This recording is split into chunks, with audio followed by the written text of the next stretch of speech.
going to ask and say, man, this is the kind of things that over time they would pick Showore, they will pick this and pick that. There are others that they won't touch. But it's not because they can't touch them. It is because before they touch them, they will need to test water and see what it's going to be like and then go for it. But the same people doing this to Showore, don't let anybody tell you that they can't do the same. I mean, they can't do even worse to Atiku, to Peter Obi. Peter Obi himself opened his mouth and he said, if he tells all of you what these people are doing to him behind the scene, that he can't come out and become a crybaby every now and then and say, "Oh, you know, they've done this to me again, or they've done that. Look at what they have, you know." So the only thing they haven't done to him is to arrest him or say they are inviting him over somewhere. But they will start with, we are inviting him. That's what abuse of power, abuse of state power can do. So, and I'm actually praying they should do that one, Jerry. So, Katia, test here, you know, like let's test the microphone. Let's call you and scan, go ahead. And somehow, instead of always replying to Obi's, what have you, they should probably just call him. Instead of telling all of us that Obi doesn't like Nigeria, Obi want to incite Nigerians, Obi want people to eat if no, blah, blah, blah, blah. They should just invite him like they have invited the Showore, most test water. So the bottom line is, if there's any reason why at this point, even what do you call Omoyele Showore himself, right, should begin to kind of like, what do you call that thing? Like look into his own what do you call that thing again? His own personal beliefs that says, because the reason why they are treating him this way is mostly because they know that he's a lone ranger, and they strongly believes that there is no way whatever they do to him, there is no way it can, you know, it can bounce back on them. They strongly believe that. The last time they were so scared of him was during the time he announced the revolution now from the United States and he returned back to Nigeria. Remember that time? Eh? That was the last time they actually were scared of him. Now, they are not. So if there's any time to actually really build a base, extendance of fellowship to other camps enough to at least, or maybe I'm actually reaching, I'll leave it at that. Look at those who publicly, you know, ridiculed Nigeria. You know, one was almost killed in Abuja yesterday, right? No, sorry, 2 days ago, because he missed his flight. He had a flask in his hand that is believed to be uh, alcohol content, right? So, and then he decided to do Lagos Agbero style tout by blocking the ValueJet flight from leaving the tarmac. After that incident, it was announced that the NCAA suspended the license of the pilot who happened to be a lady, allegedly. Because, you know, sometimes you may get a face now and they will say, no, that's not the person. Oluranti Ogoyi is said to be the pilot of that ill-fated aircraft. So she was the one who moved the plane and almost chopped off one's head. So the NCAA frowned at such a behavior, so they took a license.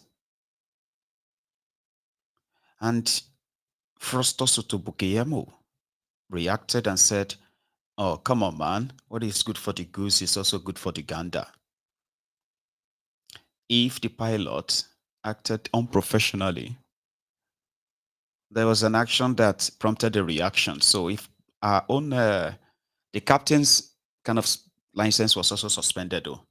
They've taken their licenses, right?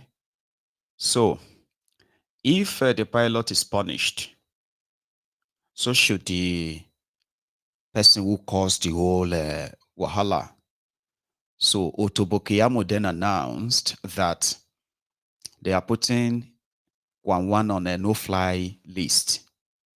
So no-fly list means Kwan cannot fly in any plane in Nigeria. That he is, in fact, a danger to other, other sky users or airport users.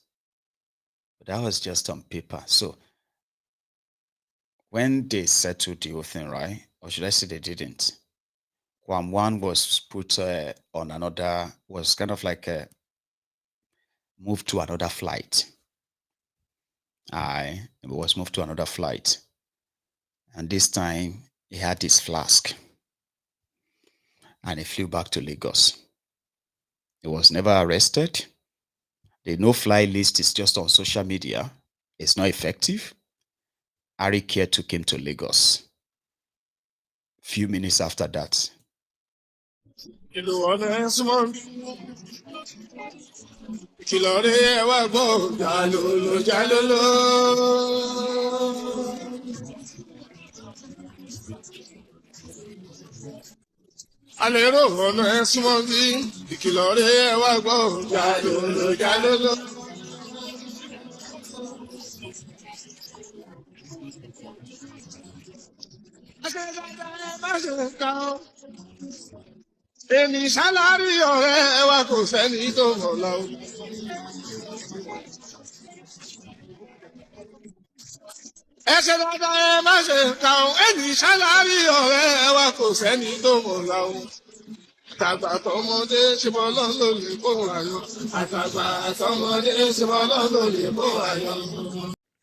Anyway, sorry, in case if you want to watch the replay, and YouTube says I should mute that video, so I may end up muting it. I did my best to cut down anything like a sound and all that. Anyway, that was him. Then he put a pen to paper to explain what happened. Baba, make I read the letter, or it's a press statement waiting all of us saw. So, say Kwan 1, I became one the ultimate, and the ValueJet says, setting the record straight. They said our attention has been drawn to report alleging that Kwan 1 or K1 displayed unruly conduct while attempting to board a ValueJet flight on August 5, allegedly causing a breach of aviation protocol. We wish to categorically state this narrative is not only exaggerated, but also misleading. Tari video. Okay. At no point did K1 act in a manner that endangered lives or breached safety regulations. The substance in question, which was wrongly sensationalized, was nothing more than plain drinking water given to him at the airport lounge while he waited to board the aircraft. Despite his respectful effort to clarify this, the situation was unnecessarily escalated. Claims that K1 blocked the aircraft or attempted to disrupt operations are completely unfounded. Tari video. Okay.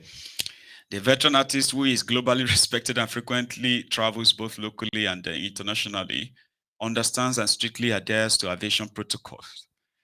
If indeed there had been anything inappropriate in his conduct, the head of airport security officials, the head of airport authority security, officials from relevant agencies such as FAN and NCAA, as well as the chairman and managing director of the airline, would not have reached out personally to appeal, tender apologies, and even go as far as arranging a private jet to fly him to Lagos at no cost. Despite persistent persuasion from the airline's top executive, K1 graciously declined the offer. It must also be emphasized that K1 was the victim in this incident. No one else but him and his personal assistant was directly involved. The water was given to him at the launch, and staff at the launch confirmed content even after K1 had opened the flask at the foot of the plane. In light of recent development, it is important to note that the pilot involved now has a license suspended. Given the circumstances, it is no surprise if she attempts to deflect blame, sure, she must lie to cover up herself. I don't know why I'm reading this. Man, Nigeria, man. Damn. Long to be Lobasha. So we urge the media and the public to avoid sensationalism and allow the truth, not assumptions, to guide their judgment. K1 remains a love. Anyway, so that's what Wasiu put out as his own statement, side of the story.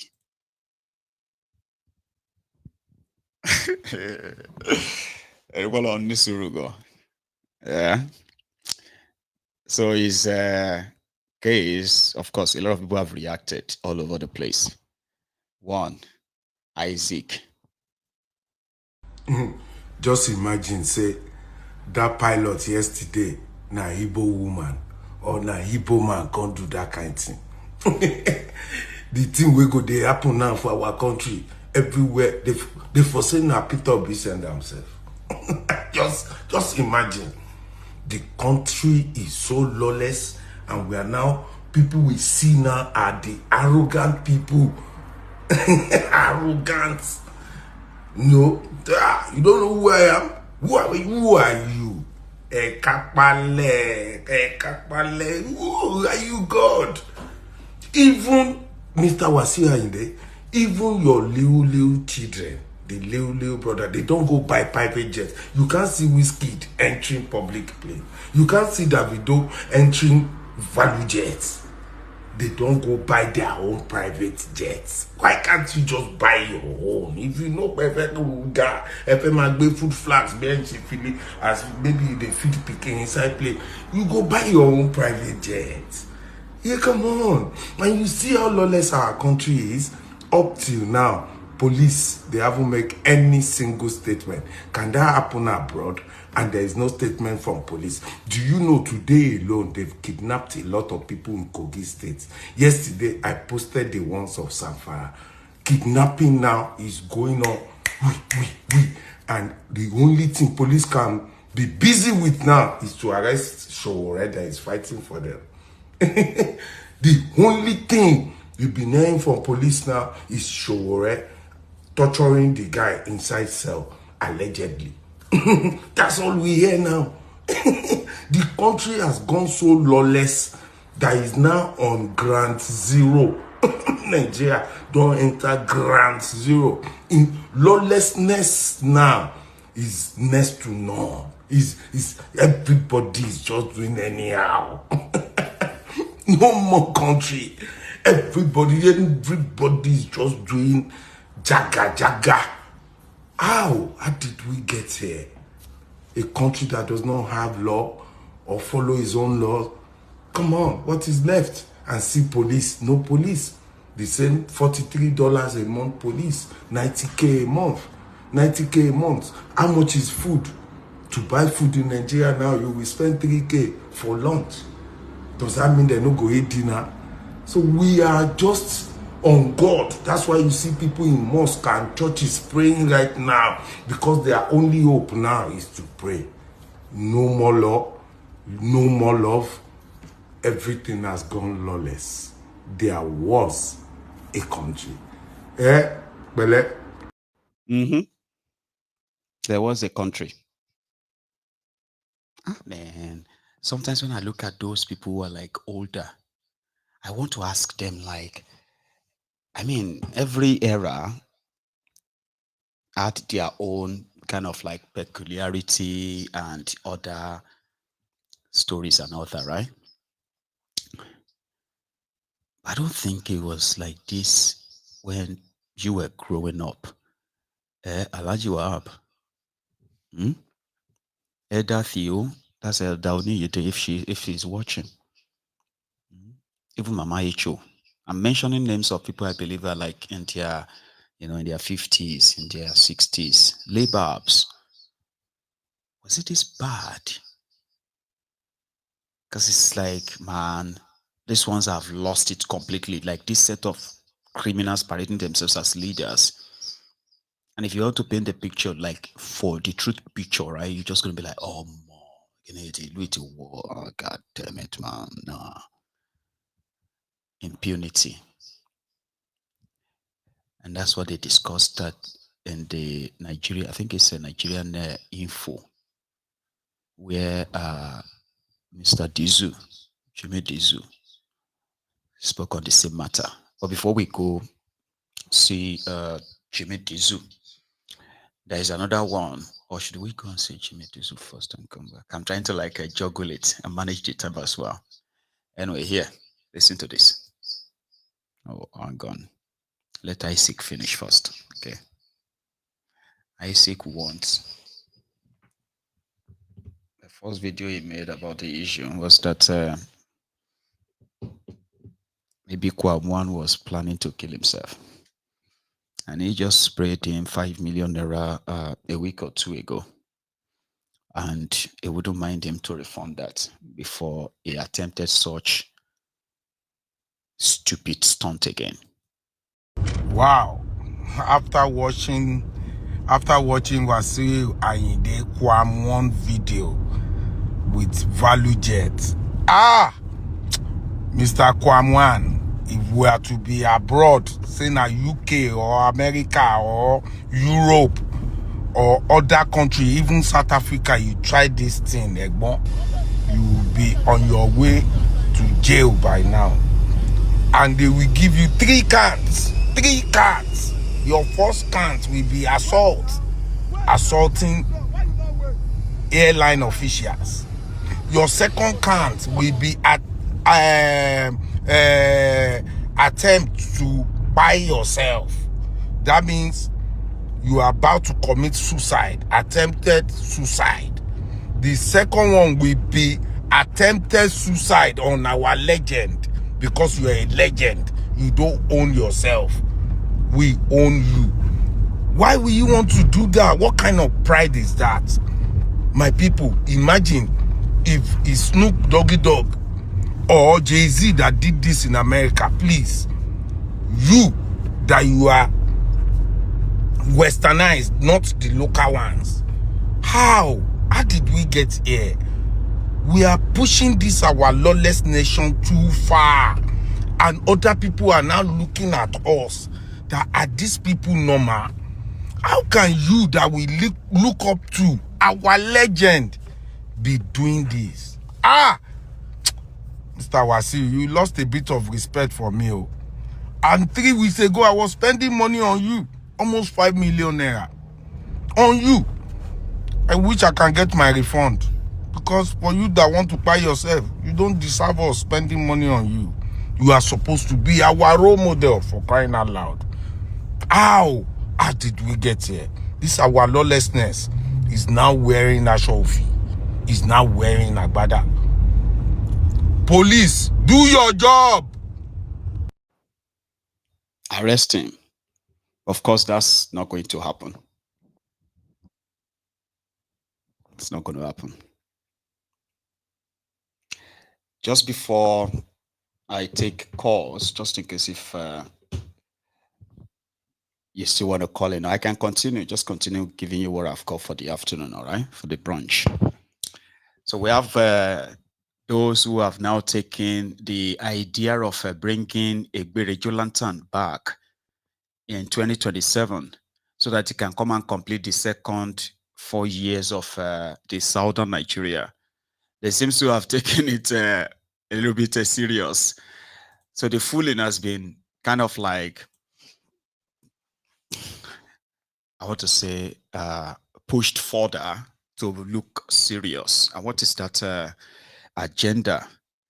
So they said that some media outlets in Nigeria published that some close allies of Goodluck Ebere Jolantan, that they can confirm that Goodluck Ebere Jolantan has given them the go-ahead to start working for his second term, because he will come in and do only 4 years and he will hand over to the North.